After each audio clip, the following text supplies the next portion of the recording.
నమస్కారం ప్రజలారా, మా యూట్యూబ్ ఛానల్. నా పేరు రాజు. ఈరోజు ఈనాడు, సాక్షి, ఆంధ్రజ్యోతి 3 దినపత్రికలు తెలంగాణ, ఆంధ్రప్రదేశ్ రాష్ట్రంలోని వార్తలను చూద్దాం. 3 దినపత్రికల్లో వచ్చిన వార్తలను చూసే ముందు నా ఛానల్ ఇంతవరకు సబ్స్క్రైబ్ చేయని వాళ్ళు ఉంటే దయవుంచి సబ్స్క్రైబ్ చేసుకోండి. నా వీడియోని లైక్ చేయండి. మీకు తెలిసిన వాళ్ళకు 10 మందికి పంపించి నాకు హెల్ప్ చేయండి. Thank you. మీ మేలు ఎప్పటికీ నేను మర్చిపోనండి. నేను కొత్తగా యూట్యూబ్ ఛానల్ పెట్టుకున్నాను. నాకు ఎవరు తెలియదు. మిమ్మల్ని నమ్ముకొని నేను యూట్యూబ్ ఛానల్ పెట్టుకున్నాను. నన్ను ఇంతవరకు సబ్స్క్రైబ్ చేసి ఆదరించిన వాళ్ళకి అందరికీ ధన్యవాదాలు తెలుపుకుంటూ, ప్రతిరోజు నా వీడియోను చూసే వాళ్ళకందరికీ కూడా ధన్యవాదాలు తెలుపుకుంటున్నాను. నా ఛానల్ను దయవుంచి సబ్స్క్రైబ్ చేసుకోండి. నా వీడియోను లైక్ చేయండి. ముందుగా ఈనాడు ఆంధ్రప్రదేశ్. ఈనాడు ఆంధ్రప్రదేశ్లో వార్తలను చూస్తే, సైనిక దళాలకు పూర్తి స్వేచ్ఛ, పహల్గా ఉగ్రదాడికి ప్రతిస్పందనపై నిర్ణయం భద్రతా బలగాలదే, అత్యున్నత స్థాయి సమావేశంలో ప్రధాని మోడీ వెల్లడి, త్రివిధ దళాల అధిపతులతో ఢిల్లీలో భేటీ. చూడండి, నిన్న పూర్తి స్వేచ్ఛ సైనికులకి ఇచ్చేశారు. మీరు ఏం చేస్తారో చేయాలి, వాళ్ళకైతే గుణపాఠం అవుతే చెప్పాలి అని నరేంద్ర మోడీ గారు తీసుకున్న నిర్ణయం చాలా మంచి నిర్ణయం అండి. పాకిస్తాన్ వాళ్ళకు తగిన బుద్ధి చెప్పాలి. ఎందుకంటే మన దేశానికి వచ్చి మనల్ని ఇబ్బంది పెట్టి మన అమాయకుల ప్రాణాలను చూస్తూ పోతూ ఉంటే వాళ్ళు ఒక విధంగా అనుకుంటున్నారు. అలాంటి వాళ్ళకు నరేంద్ర మోడీ గారు చేసి ఏ నిర్ణయానికైనా ప్రతి ఒక్క భారత పౌరుడు కట్టుబడి ఉంటారు. నిజం సార్, నరేంద్ర మోడీ సార్, మీరు ఎందుకంటే అమాయకుల ప్రాణాలను బలికొంటున్న ఈ ఉగ్రవాది వ్యవస్థను పూర్తిగా నాశనం చేసి మళ్ళీ మన ఇండియా జోలికి రావాలంటే ఎవరైనా భయపడాలి. అలాగా చేయండి. ప్రతి ఒక్క పౌరుడు, ఇండియాలో 140 కోట్ల మంది ప్రజలు ఉన్నారు. 140 కోట్ల మంది ప్రజలు మీకు ఎప్పటికీ రుణపడి ఉంటారు. కాబట్టి ఇండియాలో మన దేశంలో ఉండే ప్రతి పౌరుడు మీరు చేసేదానికి చేయూతనిస్తారు. నరేంద్ర మోడీ గారు తీసుకునే నిర్ణయానికి ప్రతి పౌరుడు కట్టుబడి ఉండాల్సిందే. ఎందుకంటే మన అమాయకులను, మన మనుషులను ఉగ్ర రూపంలో వచ్చి ప్రాణాలు తీస్తూ ఉంటే మనం ఎన్ని రోజులని వాళ్ళకు పోనీలు అనుకుంటూ ఉంటాం. అలాంటి వాళ్ళని మన ఇండియా ప్రజలు క్షమించరు. అదే నిన్న ప్రధానమంత్రి గారు ఇది సైనిక దళాలకు పూర్తి స్వేచ్ఛ అని ఇచ్చినాడు మన ప్రధానమంత్రి గారు నరేంద్ర మోడీ గారు. ఎందుకంటే ఆయన చేసే ప్రతి నిర్ణయానికి మనం కట్టుబడి ఉండాలి. రక్షణ మంత్రి సిడిఎస్ జాతీయ భద్రతా సలహాదారు హాజరు. భారత్ పాక్ మధ్య మధ్యవర్తానికి సిద్ధం. ఐకాస్ సెక్రటరీ జనరల్. ఇరు దేశాలు సమన్వయం పాటించాలి. చైనా. ఐక్యరాజ్య సమితిలో భారత్ పాక్ ప్రతినిధులు పరస్పర ఆరోపణలు. జమ్మూ కాశ్మీర్లో నియంత్రణ రేఖ ఎంట 5వ రోజు పాక్ కాల్పులు. చూడండి, ఉగ్రవాదాన్ని మట్టి కల్పించాలన్నదే జాతీయ సంకల్పమని, దీన్ని నెరవేర్చేందుకు దృఢ సంకల్పంతో ఉన్నట్లు మంగళవారం ఢిల్లీలోని తన నివాసంలో జరిగిన అత్యున్నత స్థాయి సమావేశంలో ప్రధాని మోడీ పునరుద్ఘాటించారు. అంతకుముందు సైనిక ఉన్నతాధికారులు పలు దఫాలుగా సమావేశమై వ్యూహాలను సమీక్షించారు. మరోవైపు సరిహద్దుల్లో పాకిస్తాన్ కవింపు చర్యలు కొనసాగిస్తూనే ఉంది. వరుసగా 5వ రోజు సోమవారం అర్ధరాత్రి నియంత్రణ రేఖ వెంట కాల్పులు జరపగా భారత సైన్యం గట్టిగా తిప్పుకొట్టింది. భారత్ పాకిస్తాన్ మధ్య ఉద్రిక్తతలు పెరుగుతున్న నేపథ్యంలో వాటిని సడలింపు చేయడానికి మధ్యవర్తి వహించేందుకు సిద్ధంగా ఉన్నట్లు ఐక్యరాజ్య సమితి ఐరాస సెక్రటరీ జనరల్ వెల్లడించారు. చూడండి, ఇరు దేశాలకు మేము చేస్తాము, ఇద్దరు సమన్వయం పాటించండి అని చైనా అంటుంది. ఐక్యరాజ్య సమితి కూడా మీరిద్దరు సమన్వయం పాటించండి, నేను అంటే మధ్యవర్తం వహిస్తాను అని చెప్తున్నారు. ఢిల్లీలో మంగళవారం ప్రధానమంత్రి నరేంద్ర మోడీతో సమావేశమైన రక్షణ శాఖ మంత్రి రాజ్నాథ్ సింగ్, జాతీయ భద్రతా సలహాదారు అజిత్ డోకల్. చిత్రంలో army chief general Upendra Dwivedi, త్రిదళాధిపతి అనిల్ చౌహాన్, నౌకాదళాధిపతి అడ్మిరల్ దినేష్ కే త్రిపాఠి, వాయుసేన అధిపతి air chief marshal AP Singh.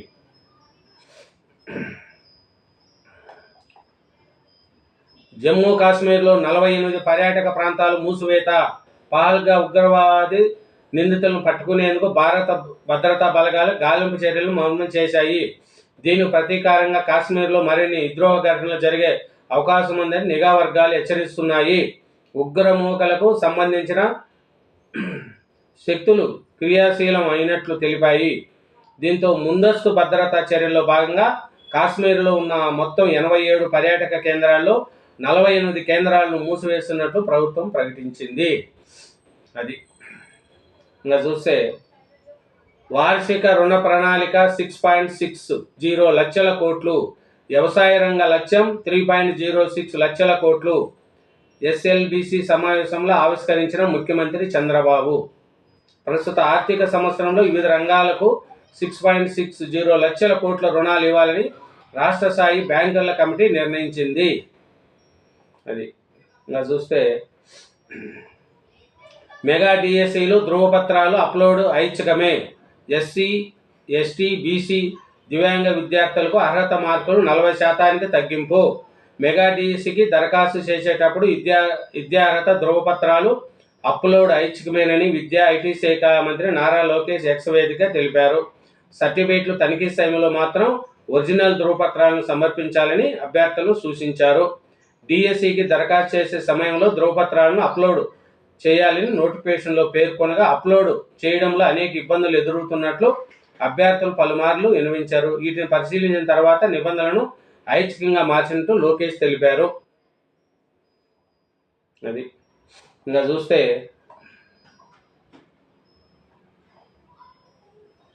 మద్యం సరఫరా స్థాయి నుంచి మాయ, ఆటోమేటెడ్ సప్లైకి స్వస్తి పలికి మాన్యువల్ విధానం తెచ్చారు. కనీసం 3,500 కోట్లు దండుకున్నారు. మిథున్ రెడ్డి కుంభకోణంలో ప్రధాన పాత్రధారి. సుప్రీంకోర్టులో రాష్ట్ర ప్రభుత్వం కౌంటరు. ఆంధ్రప్రదేశ్లో 2019-24 మధ్య కాలంలో భారీ స్థాయిలో మద్యం కుంభకోణం జరిగిందని రాష్ట్ర ప్రభుత్వం పేర్కొంది. కొన్ని ఎంపిక చేసిన సంస్థల బ్రాండ్లు మద్యం మాత్రమే అమ్మేలా చేసిన వైకాపా ఎంపీ మిథున్ రెడ్డితో పాటు కొందరు శక్తివంతమైన నాయకులు కనీసం 3,500 కోట్లు ముడుపులుగా దండుకున్నట్లు ఇటువరకు నిర్వహించిన దర్యాప్తులో తేలిందని వెల్లడించింది. మద్యం కేసులో ముందస్తు బెయిల్ ఇచ్చేలా ఆదేశించాలంటూ మిథున్ రెడ్డి సుప్రీంకోర్టులో వేసిన పిటిషన్లు ఈ మేరకు కౌంటర్ దాఖలు చేసింది. మద్యం అమ్మకాలను మాన్యువలేట్ చేసి శక్తివంతమైన వ్యక్తులు లంచాలు ఇచ్చేందుకు అంగీకరించిన కొన్ని ఎంపిక చేసిన కంపెనీల బ్రాండ్లు మాత్రమే రాష్ట్రంలో అమ్మేలా కుట్రలను అమలు చేసినట్లు పేర్కొనింది. చూడండి, మొత్తం వైసీపీ హయాంలో మద్యంను ఆన్లైన్ తీసేసి క్యాష్ విధంగా పెట్టేసి వాళ్ళకు కొన్ని బ్రాండ్లు మట్టుకే అమలు చేసి ఆ బ్రాండ్ ఎవరైతే లంచం ఇస్తారో వాళ్ళ బ్రాండ్లనే మార్కెట్లోకి తీసుకెట్టినారు. 3,500 కోట్ల కుంభకోణం జరిగినట్టు దర్యాప్తులో వెల్లడైందని తెలుస్తోంది వైసీపీ హయాంలో. ఇంకా చూస్తే పాకిస్తాన్పై ప్రేమ ఎక్కువైతే అక్కడికే వెళ్ళిపోండి. చూడు, సెక్యులరిస్టులు ఏదో మాట్లాడుతున్నారు, కాల్చుకుంటూ పోతే చూస్తూ ఊరుకోము, ఉగ్రవాదానికి వ్యతిరేకంగా అంతా ఏకమవ్వాలి. ఉప ముఖ్యమంత్రి పవన్ కళ్యాణ్ పిలుపు. ఉగ్రదాడిలో మరణించిన మధుసూదన్ రావు చిత్రపటం వద్ద నివాళులర్పిస్తున్న పవన్ కళ్యాణ్. కాశ్మీరులో పర్యాటకులను ఉగ్రవాదులు అతి క్రూరంగా కాల్చి చంపారు. హిందువా ముస్లిమా అని అడిగి మరీ తోటాలు దింపారు. స్వయంగా బాధితులే ఈ విషయం చెప్తూ ఉంటే దేశంలోనే ఉంటూ కొందరు ఇలా జరగలేదంటున్నారు. భారతదేశంలోనే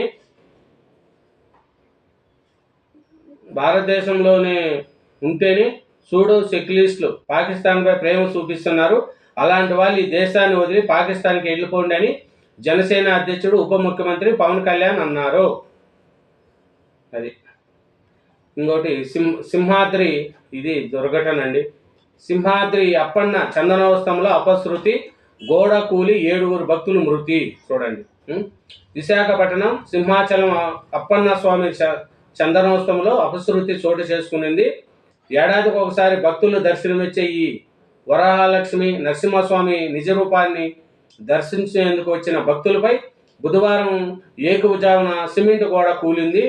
ఈ ఘటనలో 7 భక్తులు మృతి చెందగా 4 గాయపడ్డారు. సహాయక చర్యలను చేపట్టిన అధికారులు శిథిలాల నుంచి మృతదేహాలను బయటకు తీసి విశాఖ కేజీహెచ్కు తరలించారు. హోంమంత్రి వంగలపూడి అనిత, విశాఖ కలెక్టర్ హీరేంద్ర ప్రసాద్, సిపి శంభ్రూత్రు బాక్సే ఘటనా స్థలానికి చేరుకొని సహాయ చర్యలను పర్యవేక్షిస్తున్నారు.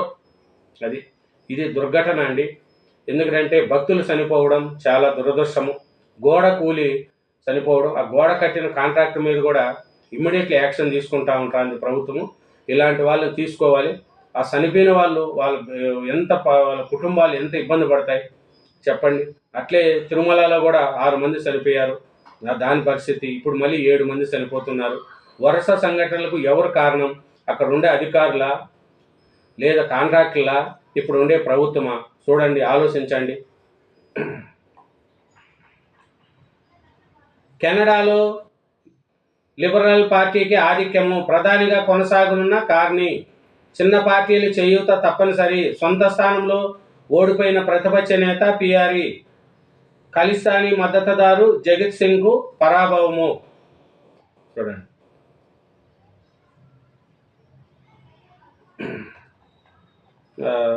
ఇదేనండి ఈనాడు ఆంధ్రజ్యోతి.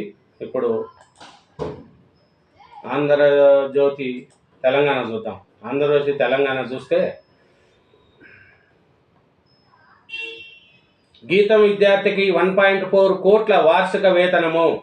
ప్రాంగణ నియామకాల్లో అమెజాన్కి ఎంపికైన ప్రియాంక రెడ్డి, యాక్స్ చంద్రకు 91 మంది ఎంపిక. చూడండి, 1.4 కోట్ల వార్షిక వేతనం అంట గీతాంజలిలో అమ్మాయికి, గీతాంజలి యూనివర్సిటీలో చదివిన అమ్మాయికి. సైన్యానికి పూర్తి స్వేచ్ఛ. కొట్టాలి తిప్పి కొట్టలేకుండా పాక్ ఉగ్ర శిబిరాలు, ఆయుపట్టుపై దాడి. భారత సైన్యం ప్రతీకార వ్యూహం మీదే.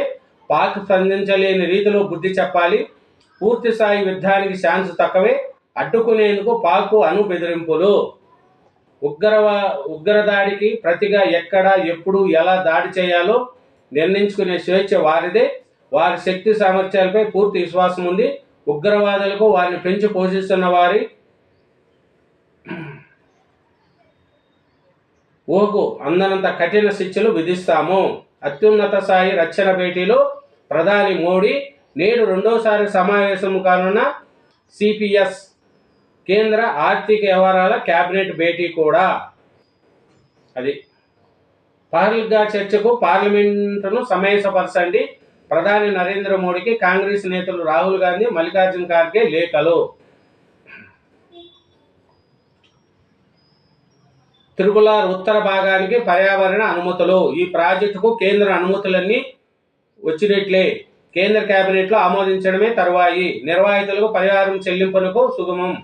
6 లైన్లో రహదారి నిర్మాణం తుది దశకు డిపిఆర్. చూడండి, రీజనల్ రింగ్ రోడ్ ఉత్తర భాగం నిర్మాణ దిశగా మరో అడుగు ముందుకు పడనున్నది. కేంద్ర ప్రభుత్వం ఈ రహదారికి పర్యావరణ అనుమతులు మంజూరు చేసింది. చూడండి, ఇంకా చూస్తే అసౌకర్యము కలగద్దు. మిస్ వరల్డ్కు వచ్చే పోటీదారులు, అతిథులకు ఎలాంటి ఇబ్బంది లేకుండా చూసుకోవాలి. కట్టుదిట్టమైన భద్రత ఏర్పాట్లు చేయండి. ఏర్పాట్లపై ఉన్నతాధికారులకు సీఎం రేవంత్ ఆదేశము. మే 2న 224 మంది ఏఈలకు నియామక పత్రాలు. నిన్న సీఎం గారు మిస్ వరల్డ్ పోటీలకు జాగ్రత్తగా చూడండి, ఎటువంటి ఇబ్బంది రానికుండా చూడండి, కట్టుమైన భద్రత ఏర్పాటు చేయండి అని నిన్న ఉన్నతాధికారులకు ఆదేశించారు సీఎం రేవంత్ రెడ్డి గారు. 10th మళ్ళీ మార్కులు. మెమోలో గ్రేడ్ల స్థానంలో మార్కులు. పాఠశాల విద్యాశాఖ నిర్ణయం. విద్యావేత్తలు సంఘాల అభ్యంతరం. విద్యార్థులపై ఒత్తిడి పెంచే నిర్ణయాన్ని తీసుకోవడం ఏమిటని విమర్శలు. నేడు 10వ తరగతి ఫలితాలు. మళ్ళీ 10th క్లాస్ దాంట్లో మార్కులు వస్తాయంట అండి. ఇంతకుముందు గ్రేడ్లు ఉండేది, ఇప్పుడు మళ్ళీ మార్కులను ప్రవేశపెడుతున్నారంట. ఈరోజు 10th class Telangana 10th class ఫలితాలు ఈరోజు వస్తున్నాయంట. ప్రజల విశ్వాసం కోల్పోతున్న సిబిఐ. ఆ సమస్యపై అవినీతి ఫిర్యాదులు పెరుగుతున్నాయి. మద్రాస్ హైకోర్టు. కెనడా ప్రధానిగా కార్నీ. విజయం దశగా లిబరల్ పార్టీ కొనసాగుతున్న కౌంటింగ్. వాహనం ఢీకొని నర్సింగ్ విద్యార్థులను మృతి, మరో విద్యార్థినితో పాటు బాలుడుకు తీవ్ర గాయాలు, డ్రైవర్ మద్యమే మత్తు కారణము, త్రుటిలో తప్పించుకున్న గర్భిణి. చూడు, జోగులాంబ గద్వాల్లో జరిగిందంటే ఇది. ఇంకా చూస్తే కాళేశ్వరం బాధితుల్ని వదలము, సచివాలయంలో మీడియాతో మంత్రులు ఉత్తమ్, పొన్నం, జూపల్లి, ప్రభుత్వ సలహాదారు సబ్బీర్ అలీ, జగ్గారెడ్డి. కాళేశ్వరం బాధితుల్ని వదలము, కేసీఆర్ అయినా అధికారులైనా ఎవరైనా చర్యలు తప్పవు. ఎన్డీఏ నివేదికపై కేబినెట్లో చర్చించి నిర్ణయం తీసుకుంటాము. బ్యారేజీలను రిజర్వాయర్లుగా వినియోగించుకునేందుకు విఫలము. తుమ్మడివెట్టి వద్ద నీటి లభ్యతపై తప్పుడు ప్రచారము, మంత్రి ఉత్తమ్. బ్యారేజీల వైఫల్యంపై మంత్రి పవర్ పాయింట్ ప్రజెంటేషన్. కాళేశ్వరం ప్రాజెక్టులోని బ్యారేజీల వైఫల్యానికి కారకులు ఎవరైనా వదిలిపెట్టబోమని నీటిపారుదల శాఖ మంత్రి ఉత్తమ్ కుమార్ రెడ్డి అన్నారు. అది మాజీ సీఎం కేసీఆర్ అయినా, మాజీ మంత్రి హరీష్ రావు అయినా, అధికారులైనా తప్పక చర్యలు తీసుకుంటామని, లక్షల కోట్లతో ప్రాజెక్టు నిర్మించి దానిని ముంచి తెలంగాణకి తీరని నష్టం చేశారని ఆరోపించారు. అది కాళేశ్వరం ప్రాజెక్టులో లక్షల కోట్లు పెట్టి కట్టారు. దాని వైఫల్యానికి కారకులు ఎవరు? కేసీఆర్ అయినా, హరీష్ రావు అయినా, అధికారులైనా ఎవరిని మేము విసిపెట్టము అని మంత్రి ఉత్తమ్ కుమార్ రెడ్డి గారు అంటున్నారు. ఇంకా చూస్తే బదిలీ నేపథ్యంలో భగవద్గీత శ్లోకం పోస్టు చేసిన సిమ్తా సబర్వాల్. పర్యాటక శాఖ పని శైలిని పూర్తిగా మార్చి జవాబుదారీని పెంచా, అంతర్జాతీయ ఈవెంట్ కోసం ప్రణాళికలు రచించా సింతా. డీజీపీ పేర్లు జాబితా ఎనికి రాష్ట్రానికి తిప్పి పంపిన యూపీఎన్సీ. కొత్త డీజీపీ పెంపుకు 8 మంది ఐపీఎస్ల పేర్లు జాబితాను ఇటీవల పంపిన రాష్ట్ర ప్రభుత్వం. వారిలో 2కి మిగిలిన సర్వీస్కి 6 నెలల లోపే. ఇది నిబంధనలకు విరుద్ధమని యూపీఎస్సీ తాజా జాబితా పంపాలని రాష్ట్రానికి సూచన. ఇదేనండి. ఇంకా ఇప్పుడు సాక్షి చూద్దాం. సాక్షి ఆంధ్రప్రదేశ్లో చూస్తే సైన్యానికి పూర్తి స్వేచ్ఛ, ప్రధాని నరేంద్ర మోడీ సంచలన నిర్ణయం, పహల్గాకు త్వరలో ధీటైన జవాబు. అది సాక్షిలో రాశారండి. మొదటిగా ఇంకోటి, అంతులేని అవినీతి అంతా అరాచకం, చంద్రబాబు విధ్వంసం అంతా ఇంత కాదు, వైఎస్ జగన్ మండిపాటు, విద్య, వైద్యం, వ్యవసాయం అన్ని రంగాల్లో నిర్వహం, రాష్ట్రంలో యథార్చగా రెడ్ బుక్ రాజ్యాంగం, వీటినంటిని ప్రజల్లోకి బలంగా తీసుకెళ్లాలి, వారికి అండగా కార్యక్రమాలు చేపట్టాలి, వాటి ద్వారానే పనితీరు బయటపడుతుంది. ఇందులో పార్టీ జిల్లా అధ్యక్షుల కీలక బాధ్యత. మీ పార్టీలోని పార్టీ ఓపెనర్షిప్ మీదే. ప్రజా సంహిత అంశాల్లో తక్షణం సర్వ చూపాలి. ఒకరి ఆదేశాల కోసం ఎదురు చూడొద్దు. మీకు మీరు స్వచ్ఛందంగా కదలాలి. నియోజకవర్గ ఇన్ఛార్జి స్వయంగా కలవాలి. సమాజంలో గొంతు లేని వర్గాలకు ఎల్లప్పుడూ బాసటగా నిలిచేది మనమే. పార్టీ జిల్లా అధ్యక్షులకు వైఎస్ జగన్ నిర్దేశం. రాష్ట్రంలో ఇప్పుడు ఏ పంటకు మద్దతు ధర లభించక రైతులు తీవ్రంగా నష్టపోతున్నారు. వివిధ జిల్లాల్లో కష్టాలు ఎదుర్కొంటున్నారు. మనం వారి తరపున నిలబడి గట్టిగా పోరాటాలు చేయాల్సిన అవసరం ఉంది.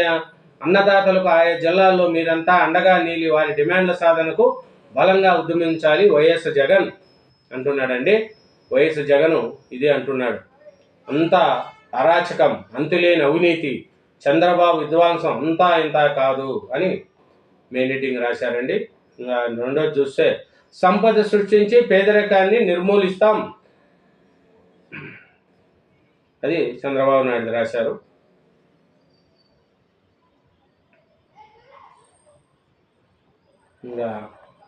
ఇంకేముంది, 4వ పేజీలో ఏమన్నా ఉందా చూద్దాం.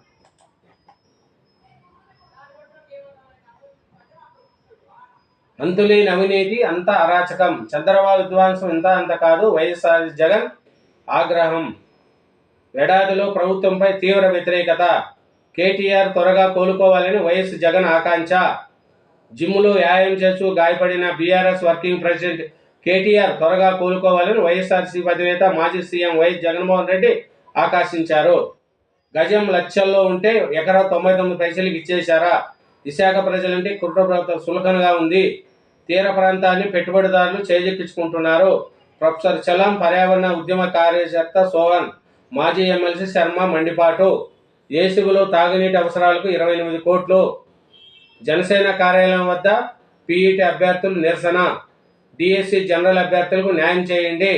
రేపటి నుంచి ఆంధ్రప్రదేశ్ గ్రామీణ బ్యాంకుగా సేవలు. కాంట్రాక్టర్ ఉద్యోగులను సర్వీస్ పొడిగింపు.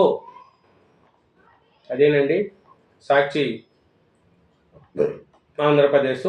ఇప్పుడు ఈనాడు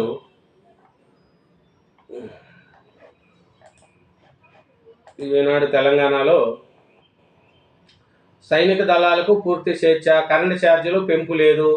టారిఫ్ ఉత్పత్తులు జారీ చేసిన ఈఆర్సీ చైర్మన్ జస్టిస్ నాగార్జున్. అసమర్థత అవినీతితోనే కాళేశ్వరం కూలింది. మిస్ వరల్డ్ పోటీలకు కట్టుదిట్టమైన భద్రత. 1,00,000 కోట్ల వృధా అయితే నీళ్ళెలా వస్తున్నాయి. పారిశ్రామిక పార్కులు అంతంతే. వేలాడే పైపుల గ్రామం. చూడండి, ఇదేనండి తెలంగాణ ఈనాడు. ఆంధ్రజ్యోతి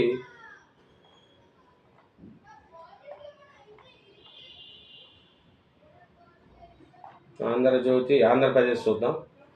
అవినాష్ రెడ్డి బయట ఉంటే సాక్ష్యాలు తారుమారు. 2 పోలీసు అధికారులను అడ్డం పెట్టుకొని కేసును తప్పుదారి పట్టించాలని సూచారు.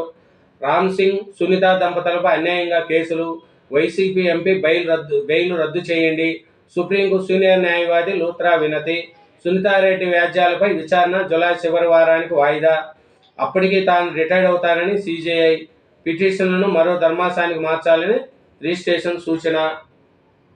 అది అవినాష్ రెడ్డి గురించి బెయిల్ మీద రద్దు చేయండి అని సుప్రీంకోర్టులో వాద్యాలు నడుస్తున్నాయట. సైన్యానికి పూర్తి స్వేచ్ఛ. మంగళవారం రక్షణ మంత్రి రాజ్నాథ్ సింగ్ మీటింగ్లో ప్రధానమంత్రి గారు ఈ 3 సైనిక అధిపతులకు పూర్తి స్వేచ్ఛ ఇచ్చారు. మీరు ఎలా అయినా చేయండి, తిప్పి కొట్టాలి అని వాళ్ళకు అన్నీ చేశారండి. ఇది దేశ సమగ్రతపైనే దాడి. పర్యాటకుల అత్యంత హేమం. కాశ్మీర్ ఇప్పటికీ భారత్లోనే అంతర్భాగమే. ఇంకోటి చూస్తే ఆర్థిక ప్రగతికి మద్దతు ఇవ్వండి. బ్యాంకర్లకు సీఎం పిలుపు. రాష్ట్ర స్థాయి బ్యాంకర్ల సమావేశంలో వార్షిక రుణ ప్రణాళికను విడుదల చేస్తున్న సీఎం చంద్రబాబు. మంత్రులు అచ్చెన్నాయుడు, పయ్యాలు కేశవ్, సిఎస్ విజయానంద్ బ్యాంకులు ప్రతినిధులు. ఇంకా చూస్తే కేసులో ఉచ్చులో పిఎస్ఆర్ ఆంజనేయులు. తాజాగా మరొకటి నమోదు. ఏపీపీఎస్సీ అక్రమాలపై ఫిర్యాదు. డిఎస్సి అభ్యర్థులకు ఉపశమనం. విమానయానం రై ఏపీలో ఊపందుకున్న విమాన ప్రయాణం. వృద్ధిలో అగ్రప్రధాన విజయవాడ ఎయిర్పోర్టు. ఏడాదిలో ఇక్కడికి నుంచి 13.8 లక్షల మంది రాకపోకలు. అదేనండి 3 దినపత్రికలు, 2 తెలుగు రాష్ట్రాల్లోని వార్తలు. నా ఛానల్ ఇంతవరకు సబ్స్క్రైబ్ చేయని వాళ్ళు ఉంటే దయవుంచి సబ్స్క్రైబ్ చేయండి. నా వీడియో లైక్ చేయండి. Thank you.